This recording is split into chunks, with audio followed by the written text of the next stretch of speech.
Greylock Associates presents The Art of Coaching in Business with Dr. Gary Schumann. Featuring Jack Nicholas, Herb Kelleher, Sarah Nash, Keith Lockhart, Lenny Wilkins, Jim Flick, and Mercedes Ellington. And now, Dr. Gary Schumann, president of Greylock Associates. In working as a consultant for over 15 years, I've discovered that coaching is the most powerful tool managers have to improve individual and team performance. If you really are a good coach, you won't be afraid of teaching somebody all that you know and hope that they get better. Coaching has to emanate from the heart rather than the head, and that people readily recognize the difference between the two. Coaching is what you do as a leader to continually help your people improve their skills and abilities. The best way to get the most out of coaching is to have the person being coached and the coach have an extremely close relationship. And I tell my players, I will stay there all day and work with them. I have nowhere to go. This is my job. While the promise of coaching can sound great in theory, the art is in how you do it. Recently, I interviewed 7 extraordinary people.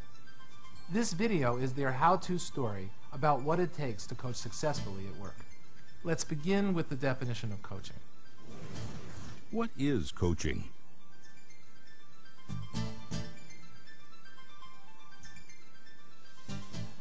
To me, coaching is helping the person gain the very best from the skills that they have inside themselves and are capable potentially of reaching. So I think all of us are a coach in some nature, whether we're parenting or whether we're in the business marketplace, wherever we are coaching people who are under us. Yet we are still being coached by people who are above us. If you want the definition of great coaches, I think it's less a set of skills than it is a set of attitudes personally. And I regard the word coaching as really focusing more on leadership rather than specific techniques. It's having a clear vision. It's creating a feeling of trust. It's being a great communicator, and you must be completely optimistic.